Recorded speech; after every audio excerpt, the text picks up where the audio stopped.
कहानी की शुरुआत में हम अमेरिका के न्यूयॉर्क शहर को देखते हैं जो अभी पूरी तरह वीरान हो चुका है। एक टाइम था जब न्यूयॉर्क शहर अपनी खूबसूरती के लिए जाना जाता था, लेकिन आज ये शहर पूरी तरह से खौफनाक सन्नाटे के अंदर डूबा हुआ है। चारों तरफ खाली गाड़ियां पड़ी हुई है और बिल्डिंग सुनसान खड़े हैं। दूर दूर तक इंसानों का नाम और निशान भी नहीं दिख रहा था। तो सवाल उठता है, आखिरकार ये शहर के पूरे लोग मर गए या फिर शहर के अंदर कोई एक ऐसी खतरनाक चीज घूम रही है जिससे डर कर इंसान बाहर ही नहीं निकल रहा। तभी शहर के बीचों बीच एक रेड कलर कार को चलते हुए देखते हैं जिसे इस फिल्म का हीरो रॉबर्ट चला रहा था और रॉबर्ट के साइड वाले सीट में उसका कुत्ता भी होता है और इसका नाम होता है सैम। दरअसल ये दोनों शिकार की तलाश में होते हैं। तभी इनको सामने एक हिरण का झुंड दिखाई देता है जिसे देखकर रॉबर्ट उन्हें फॉलो करना शुरू कर देता है और कंटिन्यूअसली उनके ऊपर फायर करने लगता है, लेकिन एक भी गोली किसी भी हिरण को नहीं लगती। और कुछ दूर आने के बाद रॉबर्ट कार रोक देता है क्योंकि सामने का रास्ता ब्लॉक पड़ा था। तभी वो गाड़ी से बाहर निकल कर देखता है कि उसे दूर एक हिरण दिखाई देता है। रॉबर्ट अपनी स्नाइपर गन से उसके ऊपर गोली चलाने ही वाला होता है, तभी एक शेर उस हिरण के ऊपर हमला कर देता है। अब यहाँ पर रॉबर्ट उस लायन को भी शूट कर सकता था। तभी वहाँ पर एक और शेर अपने बच्चों के साथ आती है जिसे देखकर रॉबर्ट को अपनी फैमिली की याद आती है। तभी रॉबर्ट की घड़ी में एक अलार्म बजता है जिसे सुनकर वो सूरज की तरफ देखता है। वो देखता है कि सूरज अब डूबने वाला है, यानी जल्दी अंधेरा होने वाला है। तभी रॉबर्ट यहाँ पर घबराते हुए यहाँ से निकलने लगता है, जैसे कि वो जानता हो यहाँ पर रात के समय कोई खतरनाक चीज घूमती है। फिर अपने कुत्ते सैम को लेकर रॉबर्ट घर की तरफ बढ़ता है। घर पहुँचते ही वो सबसे पहले अपने सीढ़ियों के ऊपर मेन गेट के सामने ब्लीच छिड़क देता है और अंदर जाकर अपने घर के पूरी खिड़की और दरवाजे तेजी से बंद कर देता है और घर के पूरे लाइट्स को बंद करके अंधेरा कर देता है। इसके बाद रॉबर्ट अपने कुत्ते सैम के साथ एक बॉथ टब के अंदर चुपचाप सो जाता है। तभी घर के बाहर से कुछ अजीब आवाज आने लगते हैं जिसे सुनकर रॉबर्ट काफी ज्यादा घबरा जाता है। आखिर वो क्या चीज है जिसे देखकर रॉबर्ट इतना डर रहा है। और पूरा शहर वीरान हो गया है क्योंकि जब यहाँ पर अंधेरा होता है तो बाहर की दुनिया इंसानों के रहने के काबिल नहीं होती, क्योंकि शाम होते ही यहाँ पर खतरनाक ज़ोंबीज शहर के चारों तरफ फैल जाते हैं और ये इंसानों को देखते ही मार डालते हैं। दरअसल इस ज़ोंबीज की शुरुआत 3 साल पहले हुई थी। इंसानों ने कैंसर की बीमारी ठीक करने के लिए एक वायरस बनाया था। ना उस वायरस से बीमारी ठीक हो पाई, उल्टा उस वायरस से लोग इन्फेक्टेड होकर ज़ोंबीज के अंदर बदल रहे थे और ये वायरस इतनी तेजी से फैलने लगा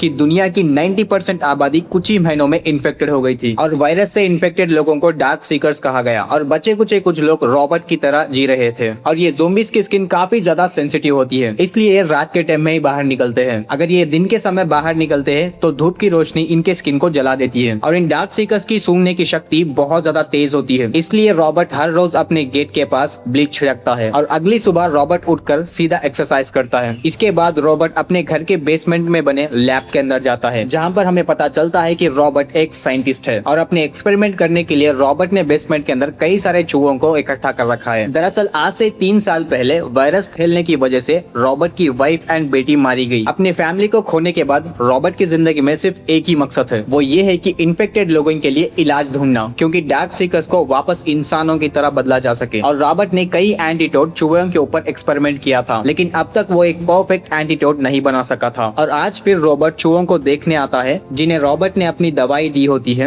अब चूहों को देखकर वो काफी ज्यादा मायूस हो जाता है क्योंकि उसने जो एंटीडोट चूहों को दी थी उससे उनके ऊपर कुछ फर्क नहीं पड़ रहा था और इन्फेक्टेड चूहे बहुत ज्यादा पहले की तरह अग्रेसिव थे। लेकिन तभी उसकी नजर एक पिंजरे में कैद चूहे की तरफ जाती है तो उसे देखकर वो हैरान हो जाता है क्योंकि वो बाकी चूहों से बिल्कुल ही अलग और शांत दिख रहा था, यानी इसका मतलब उसके ऊपर एंटीडोट काम कर रहा था। उसे देखकर रॉबर्ट को एक नई उम्मीद मिलती है और फिर उस वैक्सीन का नंबर रॉबर्ट यहाँ पर नोट कर लेता है। अब पिछले कई महीनों की मेहनत के बाद रॉबर्ट ने यहाँ पर परफेक्ट एंटीडोट बना चुका था, लेकिन अब रॉबर्ट को इस एंटीडोट को एक जिंदा ज़ोंबी के ऊपर ट्राई करना था, जिसके लिए रॉबर्ट को एक जिंदा ज़ोंबी को पकड़ना था। इसके बाद रॉबर्ट अपने डेली रूटीन को फॉलो करते हुए सैम के साथ मिलकर बाहर निकलता है। वो उसे लेकर एक पास वाले स्टोर के अंदर जाता है और यहाँ पर रॉबर्ट खुद इस स्टोर के सिक्योरिटी के लिए गेट के बाहर एक डमी को खड़ा कर दिया था और उस डमी को रॉबर्ट गुड मॉर्निंग कहकर अंदर आता है। और साथ ही स्टोर के अंदर रॉबर्ट ने कई सारे पुतले खड़े कर दिए थे और उस डमियों के साथ रॉबर्ट नॉर्मल इंसानों की तरह बात करने लगता है। दरअसल 3 साल से रॉबर्ट यहाँ पर अकेला रह रहा होता है, इसलिए रॉबर्ट अपने अकेलेपन को दूर करने के लिए इन डमी से बातें करते रहता है। और वहाँ से अपना जरूरत का सामान उठाने के बाद रॉबर्ट गाड़ी लेकर एक सी पोर्ट पर आता है और यहाँ पर हमें पता चलता है हर दोपहर में रॉबर्ट यहाँ पर आता है और रेडियो ऑन करके और रेडियो में अनाउंसमेंट चलाता है। उसमें वो कहता है, मेरा नाम रॉबर्ट है और मैं न्यूयॉर्क सिटी में रहता हूँ। अगर मेरी तरह तुम भी बच गए हो तो मैं आपको रहने के लिए घर, खाना, सेफ्टी दे सकता हूँ। अगर मेरी बात कोई सुन रहा है, किसी को हेल्प की जरूरत है,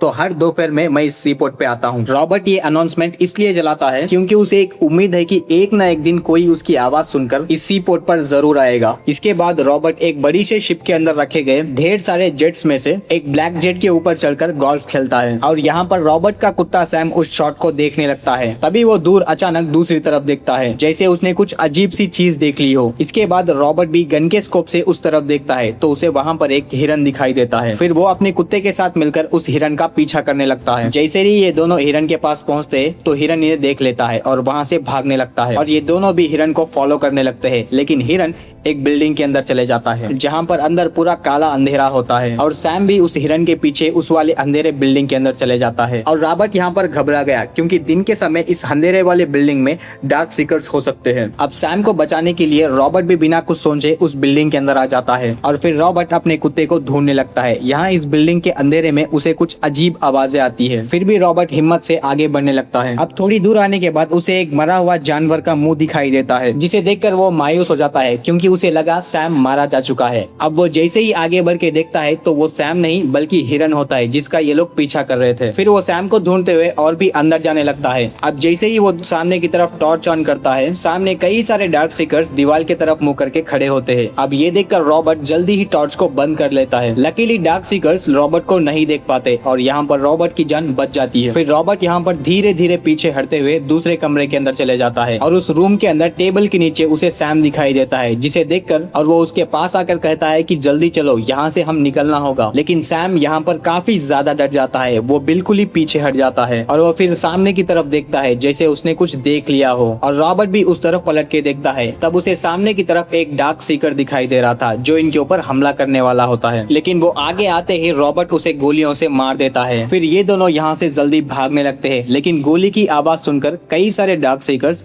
रॉबर्ट के पीछे लग जाते हैं। तभी एक डार्क सीकर्स रॉबर्ट के करीब पहुंचकर उसे पकड़ लेता है और रॉबर्ट यहाँ से खिड़की के अंदर से छलांग लगा देता है और उसके साथ में एक डार्क सीकर्स भी बाहर आया होता है और देखते ही देखते वो डार्क सीकर्स धूप के अंदर जलकर मर जाता है। लेकिन रॉबर्ट के दिमाग में एक आइडिया आता है, इस वाले बिल्डिंग में कई सारे डार्क सीकर्स छुपे हुए हैं और रॉबर्ट जो वैक्सीन बनाया था उसे टेस्ट करने के लिए उसे एक जिंदा डार्क सीकर चाहिए। इसलिए वो दिमाग लगाकर एक जिंदा ज़ोंबी को पकड़ने के लिए प्लान बनाता है। वो बिल्डिंग के दरवाजे के पास एक ट्रैक बिछाकर उस रस्सी को एक वैन के साथ बांध देता है। फिर रॉबर्ट ने जो डार्क सीकर धूप की वजह से मरा हुआ था उसकी बॉडी भी वहाँ पर रख देता है। फिर वो अपना खून निकालकर उस खून के सैंपल को फंदे में रखकर तोड़ देता है ताकि कोई डार्क सीकर इस खून को सूंघते हुए इस ट्रैक के पास आए और फिर यहाँ पर फंस जाए। और फिर होता भी कुछ ऐसा ही है। तभी एक डार्क सीकर काले कपड़ों के साथ इस ट्रैक के अंदर फंस जाता है। ज़ोंबी को फंसा हुआ देख रॉबर्ट भी काफी खुश था। तभी बिल्डिंग से एक दूसरा डार्क सीकर बाहर निकलता है और वो रॉबर्ट की तरफ देखते हुए चिल्लाता है, लेकिन धूप में उसकी स्किन जलने की वजह से वो अपने साथी को नहीं बचा पाता। फिर वो रॉबर्ट को गुस्से से देखते हुए उसके अंदर चले जाता है। तभी हमें समझ आता है कि ये डार्क सीकर इन ज़ोंबियों का नायक था। फिर रॉबर्ट जाल में फंसे हुए ज़ोंबी को अपने लैब के अंदर ले आता है। तब उसे पता चलता है कि ये एक फीमेल डार्क सीकर है और इसके बॉडी के ऊपर एक तितली का निशान बना हुआ था। अब ये सब देखकर उसे समझ आ जाता है कि क्यों वो मेल डार्क सीकर इतना गुस्से में था, क्योंकि ये फीमेल डार्क सीकर उसकी वाइफ है। फिर रॉबर्ट उसने जो दवाई तैयार की थी उसे इस फीमेल बॉडी के शरीर में इंजेक्ट कर देता है। लेकिन काफी देर इंतजार करने के बाद भी ये दवाई उस डार्क सीकर के ऊपर कुछ भी असर नहीं कर रही थी। अब ये देखकर रॉबर्ट भी काफी ज्यादा मायूस हो जाता है। फिर अगले दिन रॉबर्ट तैयार होकर डेली की तरह सी पोर्ट पर पहुंच जाता है, जहां पर वो रोज रेडियो चलाया करता था और पिछले 3 सालों की तरह आज भी कोई भी इंसान सी पोर्ट पर नहीं आया। फिर रॉबर्ट गाड़ी निकालकर घर की तरफ बढ़ने लगते हैं। फिर जैसे ही वो रोड से जा रहे होते हैं, रॉबर्ट देखता है कि उसने जिस पुतले को सिक्योरिटी गार्ड के लिए स्टोर के बाहर खड़ा किया था, उस पुतले को किसी ने सड़क के बीच में रख दिया है और वो ये देखकर शॉक हो जाता है। फिर उसने तेजी से एक पुतले के ऊपर चिल्लाता है, तुम बाहर कैसे निकले, तुम तो स्टोर के बाहर होना था। जिसके बाद पुतले पे रॉबर्ट गोलियां चलाकर उसे नीचे गिरा देता है। नीचे गिरते ही उस पुतले के अंदर से पानी निकलने लगता है। फिर रॉबर्ट उस पुतले को देखने के लिए करीब जाता है। असली में ये रॉबर्ट के लिए बिछाया गया एक जाल था। जैसे ही रॉबर्ट पानी के नीचे एक ट्रैक पर पैर रखता है, वो ट्रैप के अंदर फंस जाता है। साथ ही उसका सर भी जमीन से टकरा जाता है, जिस वजह से रॉबर्ट यहाँ पर बेहोश हो जाता है। फिर हम देखते हैं कि रॉबर्ट ने जिस तरह उस फीमेल डार्क सीकर को लटकाया था, उसी उसी तरह यहाँ पर रॉबर्ट भी लटक जाता है। अब यहाँ पर रॉबर्ट को लटके हुए शाम होने लगती है। तभी रात का अंधेरा होने से पहले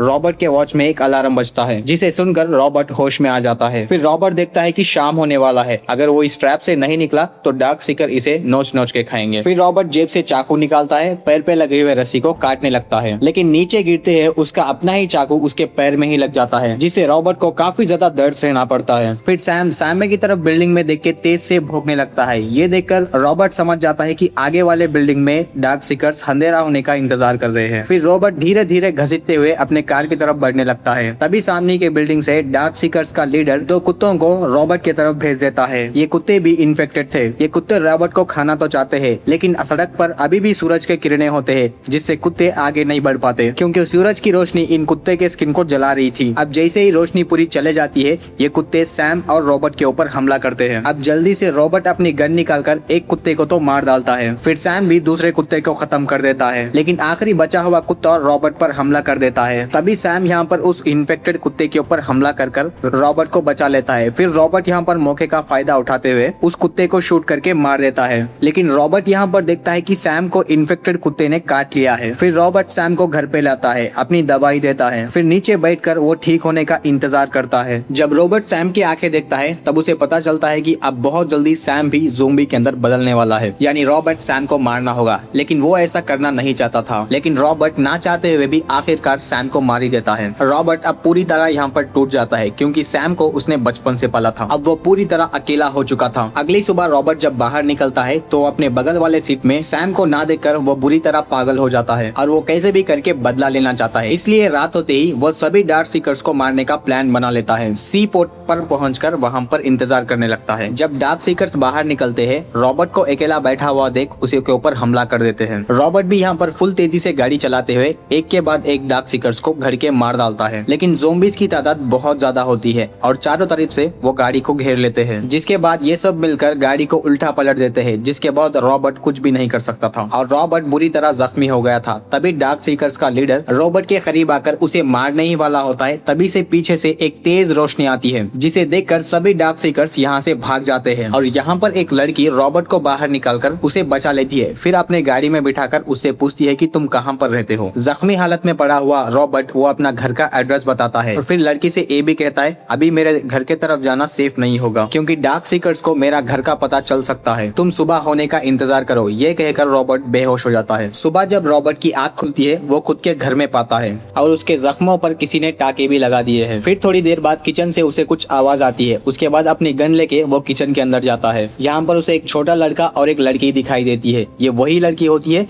जिसने रात में रॉबर्ट की जान बचाई थी। फिर रॉबर्ट कहता है, तुम दोनों कौन हो और यहाँ पर कैसे है। फिर वो लड़की बताती है कि मेरा नाम एना है और इस लड़के का नाम एथन है, जो मेरा भाई है। हम तुम्हारी रेडियो अनाउंसमेंट सुनकर सी पोर्ट पर आए थे, लेकिन कल तुम वहाँ पर नहीं थे। फिर वो लड़की रॉबर्ट से बताती है कि हम यहाँ से वर्बोट जाने वाले हैं। वो एक सेफ जगह है जहाँ पर तुम्हारे मेरे जैसे सर्वाइवर्स रह रहे हैं। फिर रॉबर्ट कहता है, तुम्हें गलत इन्फॉर्मेशन मिली है। इस दुनिया के अंदर कोई भी ऐसी जगह नहीं है जो सेफ रहे। फिर लड़की कहती है कि मेरा यकीन करो, वॉलमार्ट की पहाड़ियों में सचमुच एक सर्वाइवल कॉलोनी है। वहाँ के लोग वायरस से बचे हुए हैं, क्योंकि वो एक बर्फीली जगह है और ये वायरस ज्यादा ठंड को बर्दाश्त नहीं कर सकता, इसलिए हम लोगों को उस जगह जाना चाहिए। लेकिन रॉबर्ट इस बातों पर यकीन नहीं करता। फिर वो कहता है, मैं इस जगह को छोड़कर कहीं नहीं जाने वाला हूँ और हर हाल में यहाँ के इन्फेक्टेड लोगों को नॉर्मल करके ही रहूंगा। फिर ये लोग बाहर निकलते हैं। रॉबर्ट यहाँ पर सोचने लगता है कि आखिरकार डार्क सीकर्स के पास इतना दिमाग कहाँ से आया, जो सेम मेरे जैसा एक ट्रैक बनाकर मुझे ही कैद कर लिया था। फिर रॉबर्ट समझ जाता है कि ये डार्क सीकर्स भी हमारी तरह एक प्रजाति है। फिर एना का छोटा भाई पानी में नहाते हुए कहता है कि ये पानी तो बहुत ज्यादा ठंडा है।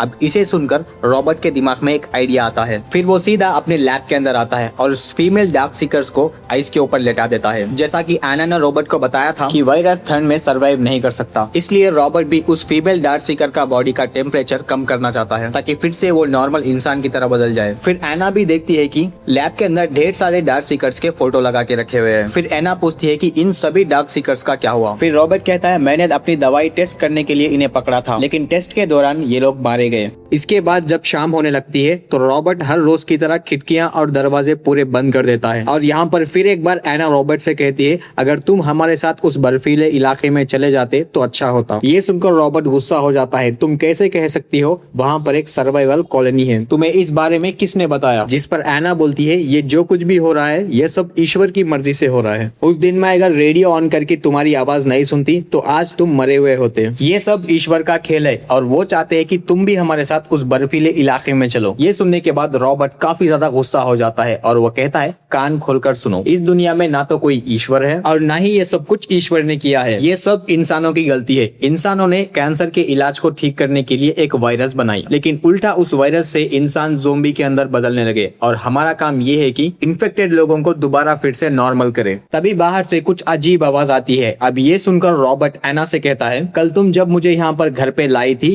क्या उस समय नाइट का टाइम था? इसके बाद एना कहती है कि तुम्हारा काफी ज्यादा खून बह गया था, इसलिए तुम्हें रात में ही यहाँ पर लाना पड़ा। ये सुनकर रॉबर्ट और भी ज्यादा गुस्सा हो जाता है क्योंकि एना के वजह से डार्क सीकर्स को इनका ठिकाना मिल गया था। फिर रॉबर्ट घर की खिड़की ओपन करके बाहर देखता है तो काफी सारे डार्क सीकर्स उसके तरफ बढ़ रहे थे। ये देखकर रॉबर्ट एना से कहता है, तुम ऊपर वाले कमरे में चले जाओ। फिर रॉबर्ट सेफ्टी के लिए पहले ही लगाए गए बड़े बड़े फ्लैश लाइट्स को ऑन कर देता है ताकि डार्क सीकर्स रोशनी को देख के भाग जाए, लेकिन डार्क सीकर्स अपना दिमाग यूज करते हुए उन सभी फ्लैश लाइट को गिराकर तोड़ देते हैं। ये देखकर रॉबर्ट रिमोट कंट्रोल से घर के बाहर रखे हुए एक बम को ब्लास्ट कर देता है। इस ब्लास्ट की वजह से बाहर कई सारे डार्क सीकर्स मारे जाते हैं, लेकिन बम ब्लास्ट की वजह से रॉबर्ट के घर के दरवाजे भी कमजोर हो गए थे। इस चीज का फायदा उठाते हुए एक डार्क सीकर्स अंदर आ जाता है और रॉबर्ट के ऊपर हमला कर देता है। इसके बाद रॉबर्ट अपनी बंदूक निकालकर उस डार्क सीकर्स के ऊपर फायरिंग शुरू करता है। गन को देखकर वो डार्क सीकर्स घर से बाहर निकल जाता है। इसके बाद रॉबर्ट ऊपर एना के कमरे के अंदर जाता है। वो वहाँ पर देखता है कि एना और ईथन एक टेबल के नीचे छुपे हुए हैं क्योंकि ऊपर छत से एक डार्क सीकर अंदर आने की कोशिश कर रहा है। रॉबर्ट अब इन लोगों को चुपचाप रहने के लिए कहता है, लेकिन तभी वो डार्क सीकर्स एना को देख लेता है एंड जैसे ही वो उनको मारने वाला होता है तभी रॉबर्ट गोलियों से उसे भूनकर मार देता है। और यहाँ पर फिर एक बार रॉबर्ट को घर के बाहर से तेज आवाजें आने लगती है। फिर रॉबर्ट देखता है कि बाहर कई सारे डार्क सीकर्स उसके घर की तरफ बढ़ रहे हैं और उन लोगों की तादाद बहुत ज्यादा है। अब ये देखकर रॉबर्ट एना उसके भाई को नीचे लैब के अंदर ले जाता है। लैब पहुंचते ही रॉबर्ट कुछ ऐसा देखता है जिसे देखकर वो शॉक हो जाता है क्योंकि उसका एक्सपेरिमेंट यहाँ पर कामयाब हो गया, क्योंकि सच में उस फीमेल डार्क सीकर्स को आइस के ऊपर रखने की वजह से उसके अंदर से वो ज़ोंबी वायरस खत्म होने लगा था, यानी वो नॉर्मल इंसान की तरह बन रही थी। लेकिन तभी डार्क सीकर्स बेसमेंट के अंदर घुस आते हैं। ये देखकर रॉबर्ट जल्दी से अपने चेंबर का शीशा बंद कर देता है, लेकिन डार्क सीकर्स रुकने का नाम ही नहीं ले रहे थे। वो टक्कर मार मार कर चैम्बर को शीशे को तोड़ने की कोशिश कर रहे थे। ये देखकर रॉबर्ट उन डार्क सीकर्स को ये समझाने की कोशिश करता है, मैंने वायरस का इलाज ढूंढ लिया है, मेरे पास वैक्सीन है जिससे मैं आप लोगों को ठीक कर सकता हूँ। लेकिन वो डार्क सीकर्स रॉबर्ट की बात नहीं सुनते और चैम्बर को शीशे को तोड़ने लगते हैं। तभी वहाँ पर इन डार्क सीकर्स का लीडर आता है और सभी डार्क सीकर्स को हटाकर वो अकेला खुद शीशे को तोड़ने की कोशिश करता है। देखते ही देखते शीशे का ग्लास भी यहाँ पर कमजोर हो चुका था। अब ये देखकर रॉबर्ट और एना समझ जाते हैं कि आज उनकी मौत पक्की है। तभी वो डार्क सीकर का लीडर एकदम शांत हो जाता है और अपने खून से एक ग्लास के ऊपर तितली का निशान बनाने लगता है। ये वही तितली का निशान होता है रॉबर्ट उस फीमेल डार्क सीकर्स के गर्दन पे देखा था। अब ये देखकर रॉबर्ट समझ जाता है कि ये फीमेल डार्क सीकर इसकी वाइफ है और ये उसे ले जाने के लिए आए हैं। ये समझते ही रॉबर्ट अपनी बंदूक नीचे कर लेता है और उस फीमेल डार्क सीकर के बॉडी से सभी इक्विपमेंट्स निकालने लगता है। इसके बाद रॉबर्ट एना को दरवाजा खोलने के लिए कहा। फिर एना कहती है तुम पागल हो गए हो, अगर हम दरवाजा खोलेंगे तो ये सभी हमें मार देंगे। फिर रॉबर्ट कहता है कि हमें ये डार्क सीकर्स कुछ भी नहीं कहेंगे। फिर एना कहती है तुम्हें कैसे पता ये डार्क सीकर हमें कुछ भी नहीं करेंगे। इस पर रॉबर्ट कहता है कि तुमने तो कहा ये सभी ईश्वर करा रहे हैं और अब मैं उन पर विश्वास करता हूँ। ये सुनकर एना दरवाजा खोल देती है।